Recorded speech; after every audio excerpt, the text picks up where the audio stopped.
విశాఖలో నకిలీ కరెన్సీ ముఠా గుట్టురట్టయింది. 10 మందిని అరెస్ట్ చేసిన మహారాణిపేట పోలీసులు వారి నుంచి 37.70 లక్షలు విలువ చేసిన నకిలీ నోట్లు, 3.34 లక్షల నగదుతో పాటుగా కారు, 12 సెల్ ఫోన్లు స్వాధీనం చేసుకున్నారు. 2,000 రూపాయల నోట్లు ₹1,00,000 ఇస్తే 50,000 ఇస్తామంటూ ముఠా సభ్యులు మోసానికి పాల్పడుతున్నారని ఏసీపీ లక్ష్మణమూర్తి తెలిపారు. ముఠా సభ్యులు హైదరాబాద్, శ్రీకాకుళం, తూర్పుగోదావరి, నెల్లూరు జిల్లాకు చెందిన వ్యక్తులుగా గుర్తించినట్టుగా తెలిపారు.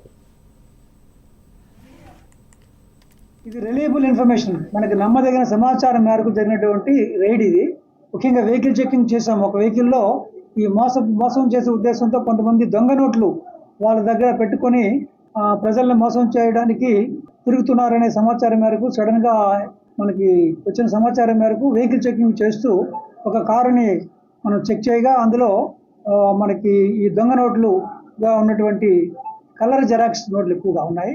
అలాగే జెన్యూన్ కూడా వాళ్ళు కొంతమంది వాళ్ళ మోడస్ ఆపరెండి ఏంటంటే, మేము ₹1,00,000 పింక్ నోట్లు అంటే 2,000 రూపాయల నోట్లు ఇస్తాము, మాకు 50% అంటే 500 రూపాయల నోట్లు గ్రీన్ నోట్స్, ₹1,00,000 అంటే 50,000 ఇస్తే మీకు 100 నోట్లు మేము ఇస్తాము, అవి మేము మధ్యలో ఒక బ్రోకర్ ఉన్నాడు, మీకు అది కూడా మారుస్తాము అని చెప్పేసి వాళ్ళు ఒక గ్యాంగ్గా ఏర్పడి ప్రజల్ని మోసం చేయడానికి, అలాగే దొంగ నోట్లని చలామణి చేయడానికి కూడా వాళ్ళు తిరుగుతున్నారు అని వచ్చిన సమాచారం మేరకు వాళ్ళు పట్టుకోవడం జరిగిందండి.